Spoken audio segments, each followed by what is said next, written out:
Hola, soy Katia, profesora de ruso, y en este video hablo con una colombiana becada que vive aquí en Rusia, en Moscú, y estudia gratis.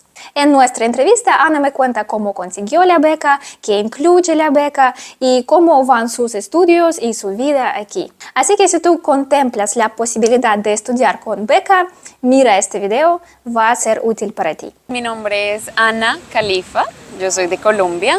Actualmente estudio una maestría acá en Moscú, una maestría en Historia y Geopolítica de Eurasia. ¿Cómo conseguiste la beca? ¿Cómo fue el proceso? Yo encontré la beca, si mal no recuerdo, en el ICETEX, en la página del ICETEX. Hay diferentes etapas, la primera va como de octubre a marzo, ahí como que te postulas, subes tus documentos. La segunda etapa va de enero a marzo, ahí es como que pasas a la segunda etapa, deciden si sí. Y la tercera etapa ya es cuando las universidades que tú pusiste, una de ellas se comunica contigo y eres elegida. Estas becas, a pesar de que se encuentran en el ICETEX, son dadas por la Federación Rusa.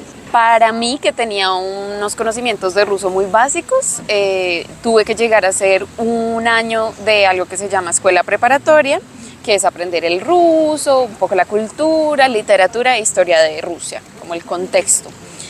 Y ya después inicié la maestría. Este año preparatorio también es cubierto por la beca. Sí, el año lo cubre la beca. Lo único es que no necesariamente es en la universidad donde vas a estudiar la maestría, puede ser en otra universidad, incluso en otra ciudad. Entonces, mi primer año yo lo estudié en Rostov y ya después me moví a Moscú, donde estudio la maestría. ¿Qué requisitos había para aplicar para la beca? Recuerdo que hay un promedio mínimo, me parece que es de 4.5. Básicamente es eso, o sea, tienes que así hacerte unos exámenes médicos, pero pues son como ausencia de enfermedades de transmisión sexual o enfermedades como la hepatitis, tuberculosis me parece, y llenar los formularios, pero no es algo así como muy complicado. La última etapa es la que cuenta. Por ejemplo, en tu caso, para aplicar a la maestría era el pregrado, pero tus notas del colegio ya no. Ya no. Es más, creo que ni siquiera me pidieron diploma del colegio, fue solo ya del pregrado. ¿Tenías como entrevistas o algo así? No, en ningún momento tuve entrevistas, a pesar de que sí estuve bien pendiente de mantener una comunicación con el delegado cultural, que pues es quien está encargado de revisar los documentos. La verdad, debo admitir que yo sí le escribí al correo personalmente como para demostrar mi interés y le dije, mira, ya subí los documentos, que hace falta, como para que me tuviera en cuenta. Ahora bien, tú no necesitas tener ruso, pero si lo tienes o tienes algo ya básico, pues te suma puntos, o sea, todo suma puntos. Si tú tienes un nivel básico de ruso, o sea, 0, de todas formas te van a dar la preparatoria. Y también, por ejemplo, si tienes como reconocimientos deportivos, entonces eso también te suma puntos. ¿Qué cubre la beca? La beca cubre el 100% de los estudios, o sea, la matrícula, los estudios. Una parte muy significativa del alojamiento, que es en residencias universitarias. A mí me toca pagar una parte, pero es algo mínimo. Por ejemplo, yo pago cada 6 meses y la última vez que pagué, que cubre de 6 meses de julio a diciembre, fueron 7.000 rublos. Es decir, son como 1.000 rublos y algo más por mes. Eso no es nada. ¿Pero qué tipo de alojamiento tienes?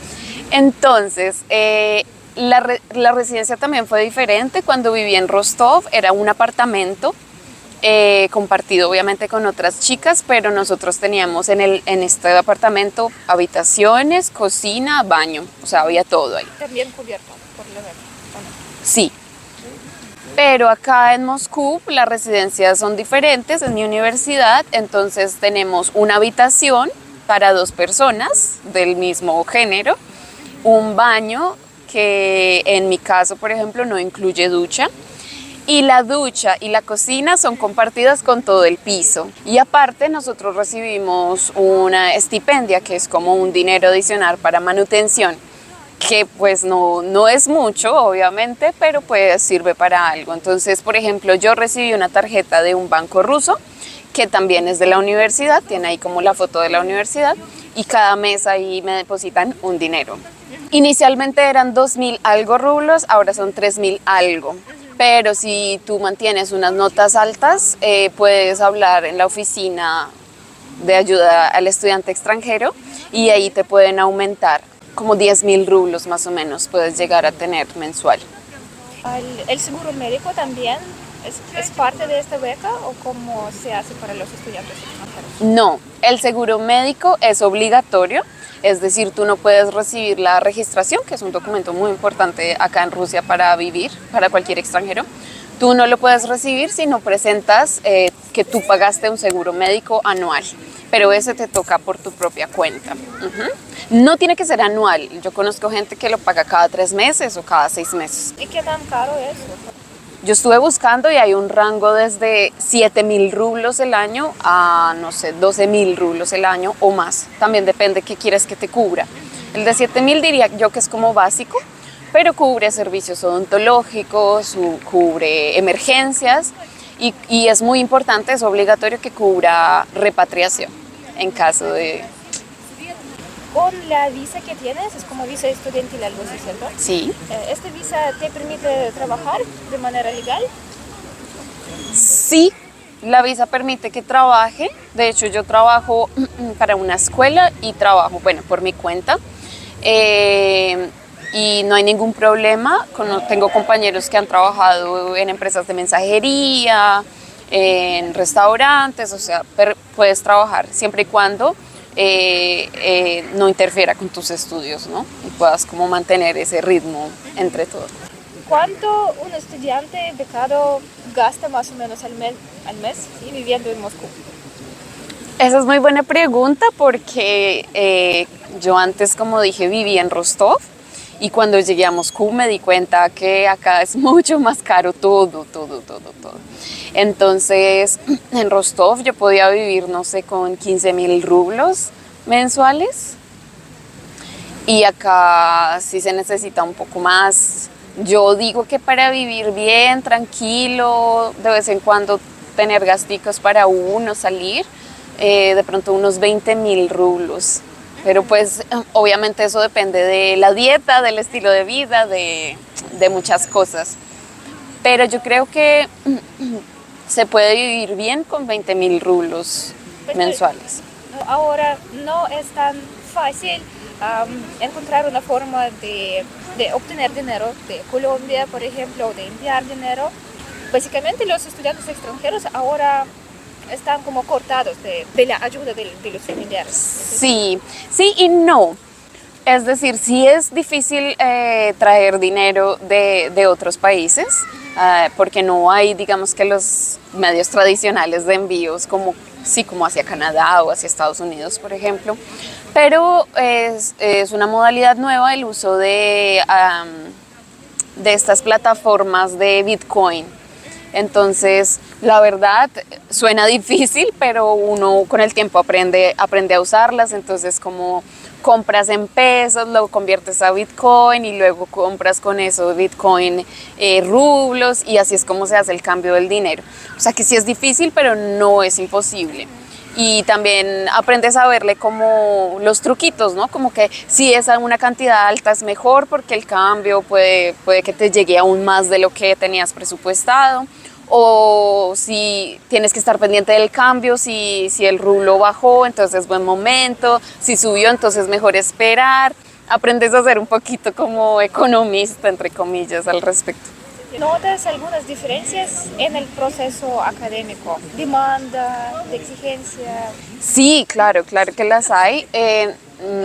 Solamente, digamos, en los conceptos, acá hay Sashot, hay Daklat, hay examen, o sea, tiene diferentes nombres y dependiendo, es como el examen, ¿no? Entonces hay unos que son de respuesta de selección múltiple, hay otros que hay que escribir un texto, hay otros que son hablar como preguntas orales.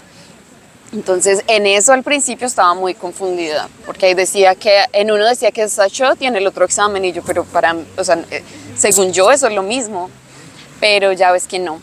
Y de exigencia también, sobre todo desde la puntualidad. Entonces, ¿es un estereotipo de pronto o no? Yo digo que no, que pues nosotros los latinos estamos un poquito acostumbrados a llegar un poquito más tarde y eso ha sido difícil porque hay profesores que si no llegaste a la hora que era no entras o no les va a gustar y te van a hacer sentir un poco mal al respecto. La puntualidad en la entrega de trabajos, o en la asistencia a clase. Acá, por ejemplo, asistir a clase es un porcentaje alto de la nota, mientras que de pronto en Colombia, pues si no ibas a clase, pero presentabas el examen y te iba bien, pues no pasa nada. Y en general la documentación, o sea, como las evidencias del trabajo, o si tienes que presentar documentos a la facultad, pues son muy rigurosos con que lo hagas bien, con que pongas lo que debías poner y te lo pueden devolver. No pusiste tal cosa o no pusiste esta palabra y tenías que ponerla. Sin embargo, eso no quiere decir que los profesores sean herméticos o muy estrictos. O sea, sí son muy estrictos, pero también se permite como dialogar y llegar a acuerdos. Por ejemplo, en el caso de mi grupo, pues muchos, la mayoría, si no es que todos, trabajamos. Entonces, hemos podido con algunos profesores acordar de pronto plazos más largos o de pronto modalidad virtual para algunas clases, porque ellos tienen en cuenta pues que como estudiantes de maestría no podemos enfocarnos solo en los estudios, sino que pues tenemos que también trabajar y hacer otras cosas. ¿En qué momento empezaste a aprender el idioma antes de aplicar? Sí. ¿Cómo te fue? Yo viajé a Rusia en octubre del 2022. Pero en enero yo ya estaba, incluso desde antes, yo ya estaba aplicando y reuniendo los documentos para la beca. Por tanto, desde ahí yo ya empecé a estudiar, ¿no? Entonces empecé con aplicaciones para el celular, como, no sé, Duolingo y aplicaciones así que te botan una palabra diaria, cosas así. Y hubo un tiempo que sí contraté a un profesor para reunirnos una vez a la semana y tener clases. Pero fue un poco difícil porque él me hablaba todo en ruso y yo todavía no tenía ese nivel para entenderle o para responderle, mucho menos. De todas formas, sí siento que desde antes de llegar a Rusia yo ya había, pues primero ya sabía el alfabeto. Creo que eso es lo primero, pero de hecho es lo más fácil. Uno ve esos símbolos y uno dice, ¿cuándo voy a aprender eso? Pero es lo más fácil. Entonces ya además hice planas para aprender de la letra cursiva, porque las letras cambian de cursiva a script. Entonces hice muchas planas, empecé a hacer frases y empecé a escribir en una libretica frases como del día a día, como decir buenos días, buenas noches, gracias, por favor, pedir un café, presentar a alguien más, esas cosas. Cosa que cuando llegué acá, pues yo me sentía como, no, ya, y no, tampoco. El primer año fue full ruso, estudio de ruso, gramática, y ya el segundo, pues sí, fue ya la universidad. Y cuando por fin entraste en la carrera, ¿cómo te sentí con tu ruso? ¿Qué tan suficiente era el año preparatorio? Ay, no, la primer clase me sentí súper perdida, súper frustrada. Porque como digo, mi curso somos, mi clase, mi maestría somos 5 personas, ya eso es todo, 4 hombres y yo, 4 rusos y yo. Entonces el profesor empezó, bla, bla, bla, que en el año no sé qué, que Ucrania y esto y lo otro, y todos anotaban y yo no sabía qué escribir, no sabía qué decir, no sabía nada. A duras penas podía como presentarme y decir de dónde vengo y que llevo un año viviendo acá. Y bueno, pero sí fue de una las clases 100% ruso. No tuve más ruso, es decir, ruso como lengua, como clase de la lengua. No la tuve, entonces ya tocó trabajo autónomo. Pero algo que me funcionó mucho es que desde la primera clase yo hablé con los profesores y les pedí permiso de grabar las clases en audio. Entonces yo grababa las clases y al llegar a mi casa las volvía a escuchar y anotaba y traducía y ahí eso me ayudó. Sobre todo muchos conectores, como no te ni meñe, me acuerdo mucho esa frase. Yo decía, ¿pero qué es esto? Y yo buscaba. y resultó que era un conector como sin embargo. Y lo usó mucho el profesor y entonces hice un listado de conectores como ese. Entonces ya después lo mencionaba y ya decía, como, bueno, no es tan importante porque no es como el grueso de la información, pero ahí en ese no te ni meñe me quedé como 3 horas, me tocó decirle a mi compañera de cuarto, por favor dime qué es esta palabra porque la traduzco, la busco y no encuentro. Y ella me dijo, no te ni meñe, es esto. Y ya, o sea, 3 horas y ni siquiera era importante, pero bueno. Uf, al principio mi celular se llenó de grabaciones de las clases porque aparte son clases de 3 horas, 4 horas y ellos no paran, o sea, entonces me sirvió mucho y también me sirvió para presentarme con los profesores, decirles soy extranjera, yo puedo entender la mayor parte, pero van a haber palabras que no entienda, por eso por favor déjenme grabar sus clases, no las voy a usar para nada malo, solamente quiero como estudiar. Y fue muy útil, entonces ese es un tip. ¿Cuál otro tip darías a las personas que vienen a estudiar aquí, así, como con un poquito de idiomas? Tips hay muchos, o sea, yo obviamente escuchar música en ruso, tratar de escuchar, digamos, al principio yo evitaba usar audífonos porque quería escuchar cómo la gente hablaba y fue muy bonito ir en el bus, al principio no entendía nada y luego en un punto de chismosa empecé a entender las conversaciones de los demás. Y no lo hacía porque quería saber su historia, sino porque dije, wow, o sea, estoy entendiendo lo que ellos dicen y qué pasó con el esposo. Entonces eso, escuchar las conversaciones ajenas, mentiras. Y también, digamos, de todas formas tú tienes como una nostalgia de tu música, de tus series. Por ejemplo, empecé a ver las series que me gusta y que ya había visto, pero en ruso. Entonces ya sé el diálogo, ya sé qué pasa, pero ahora entiendo, digamos, como frases en el contexto, como expresiones, y eso también me sirvió mucho, ver muñequitos en ruso, como, sí, programas para niños, porque es un vocabulario pues muy básico para niños, entonces también me sirvió. Y pues interactuar con personas rusas, con personas que hablen ruso, interactuar, hacer preguntas, escuchar mucho. ¿Cómo encuentras la comunicación con los rusos? ¿Qué tan fácil es establecer como buena comunicación, buenas relaciones, hacer amigos? Yo diría que hay un estereotipo de que los rusos son fríos o como que son serios y no, la verdad me he encontrado con personas supremamente hospitalarias, supremamente amables. Obviamente hay excepciones, ¿no? Sí es verdad que a veces son un poquito impacientes algunos, entonces como que sobre todo me pasó acá en Moscú, que es digamos como más cosmopolita esta ciudad, que yo trataba de practicar mi ruso y llegaba un punto en el que ellos decían, давай по-английски. Y yo, no, pero, o sea, sí, yo te digo en inglés lo que quieras, pero yo quería practicar.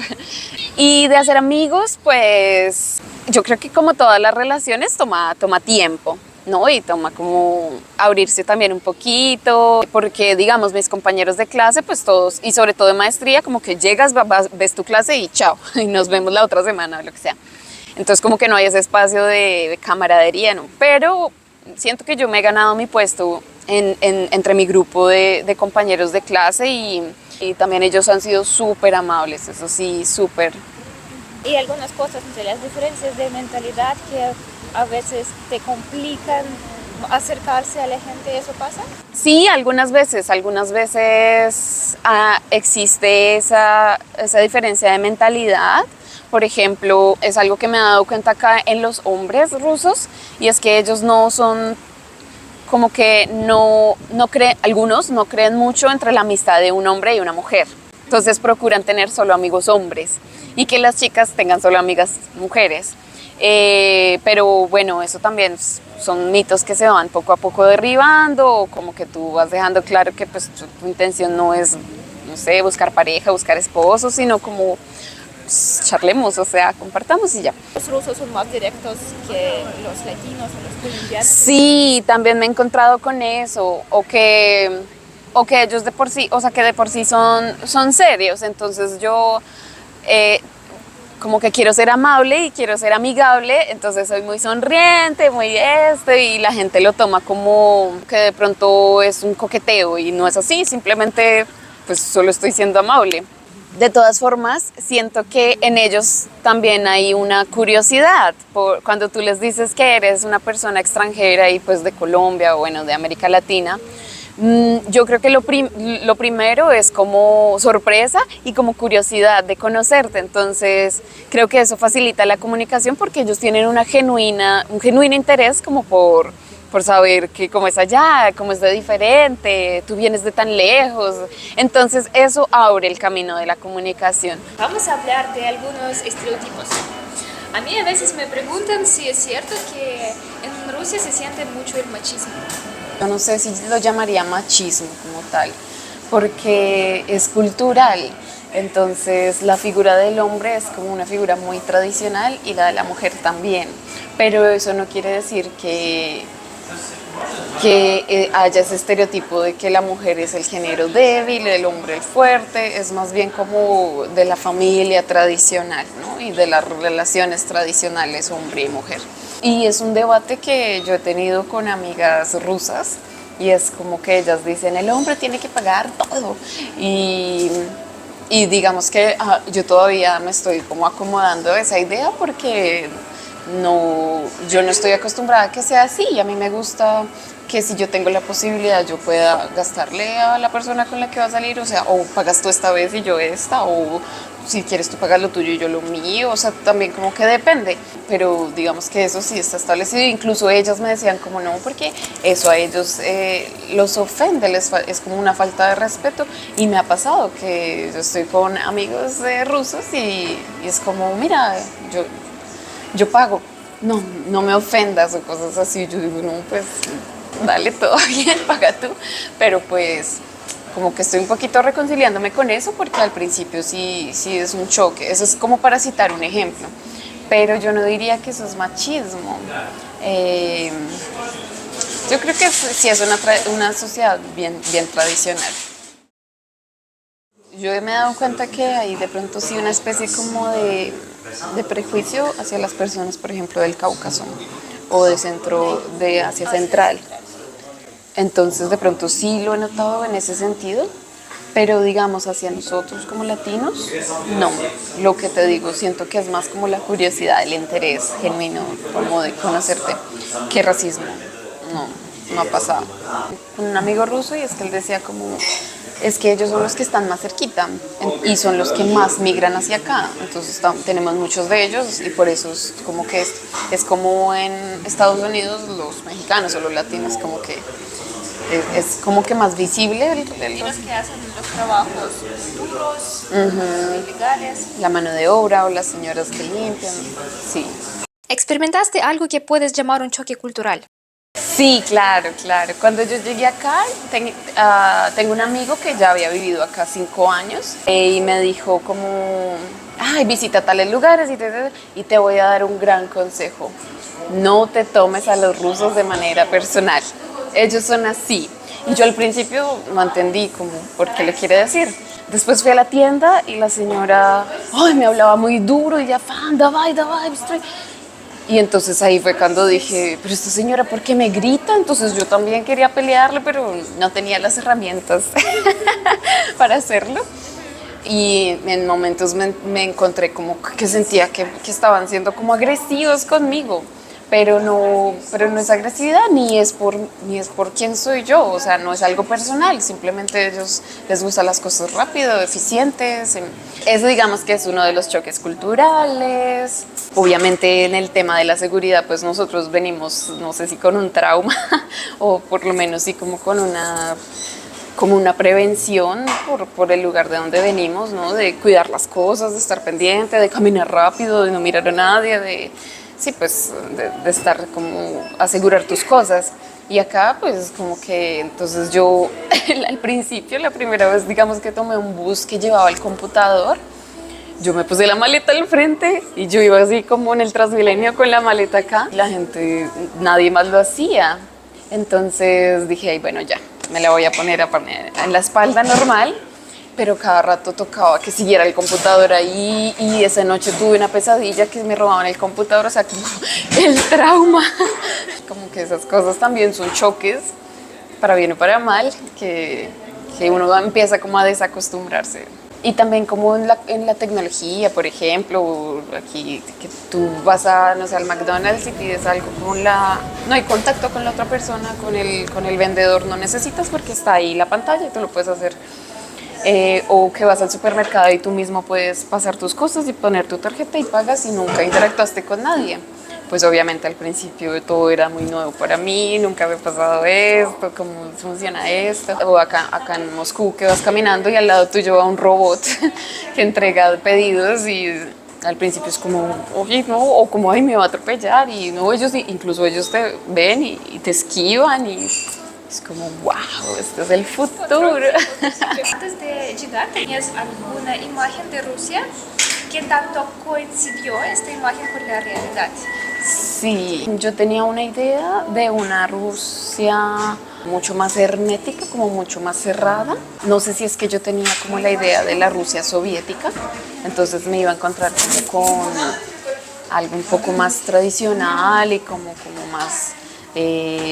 más rústico de pronto, y cuando llego acá y me encuentro con lo que te digo, por ejemplo, la tecnología o unos carros súper finos, o sea, como que de pronto porque tenemos esa idea de que el socialismo y lo demás, y cuando llegué acá me di cuenta que no, que es capitalismo también y todo el mundo, y hay chicas con bolsos de marca y zapatos y tenis y tiendas y...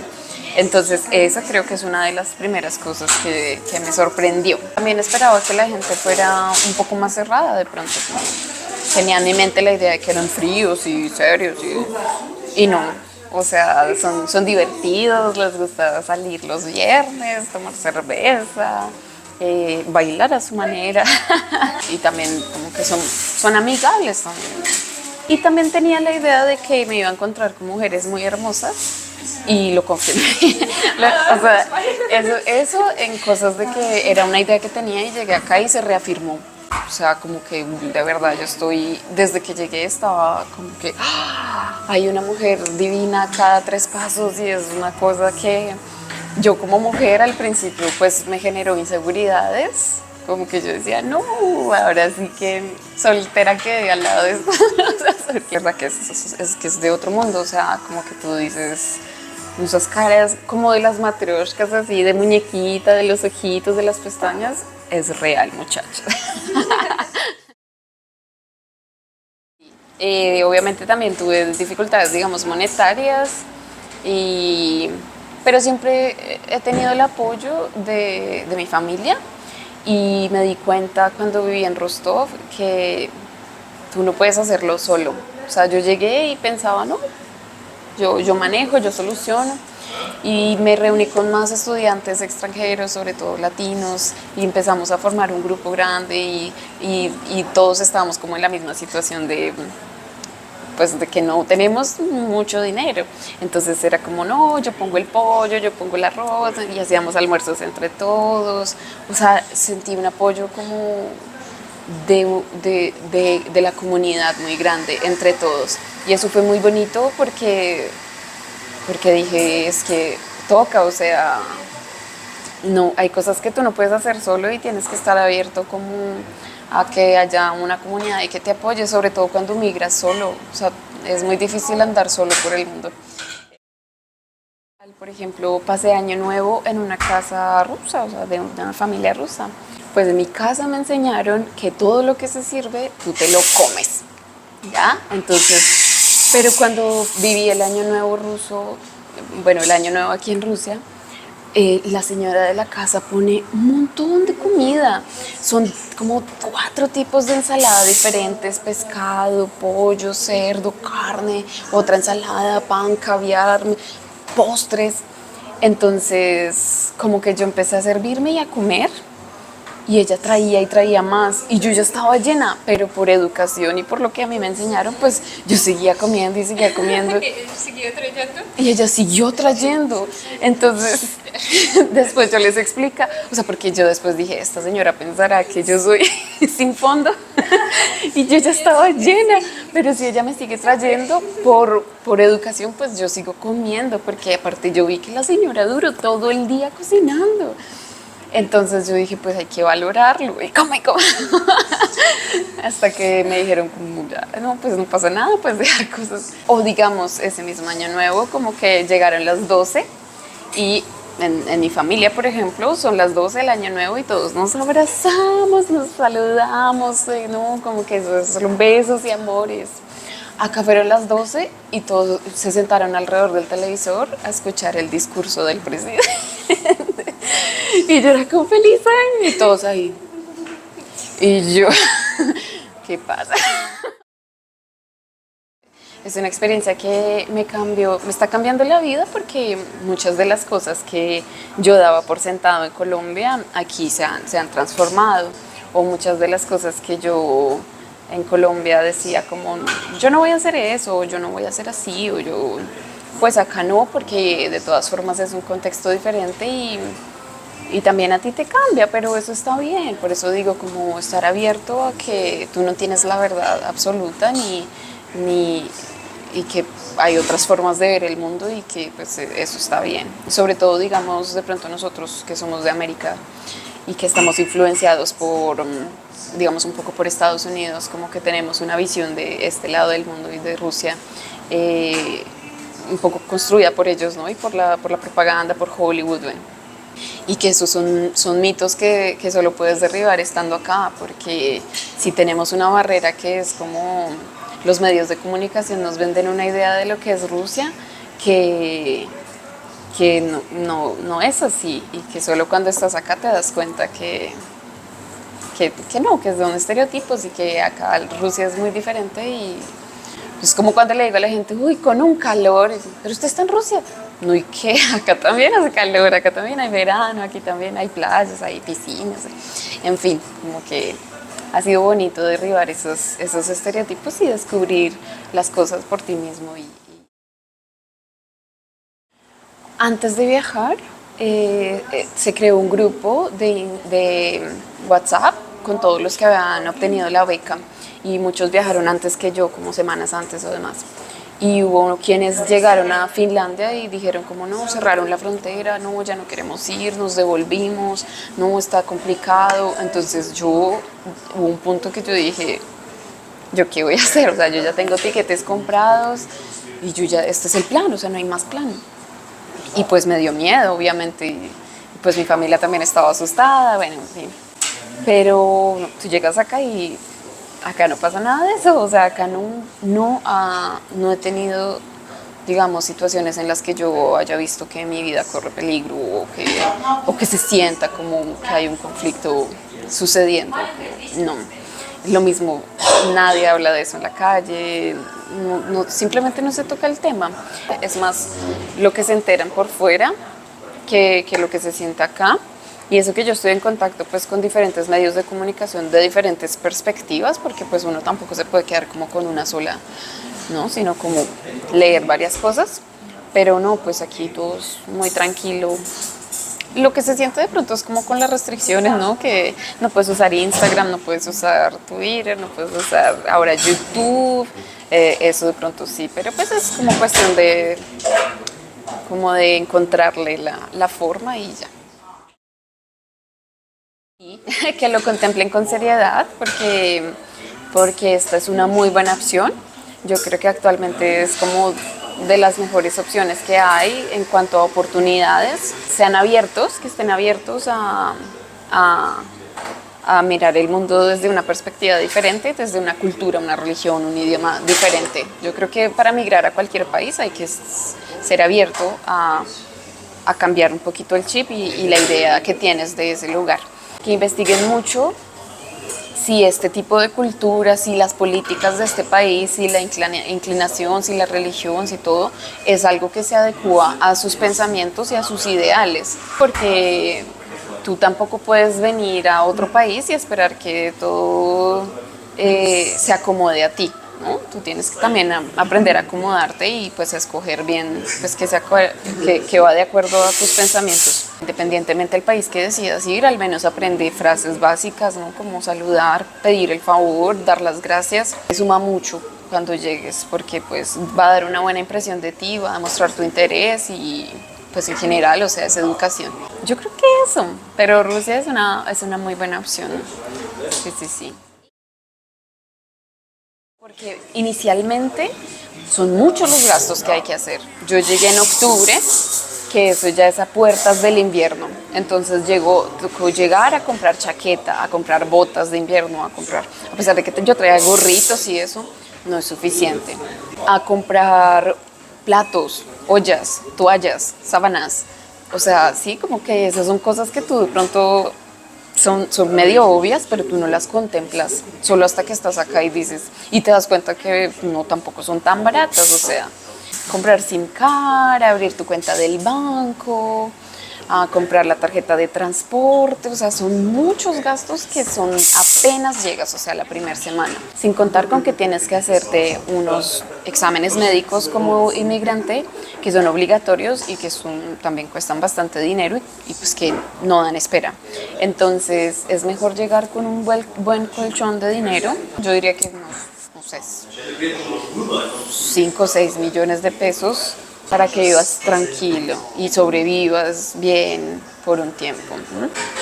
Otro tip que me dieron al principio es como no esperes comer como en Colombia comías, porque va a ser muy caro.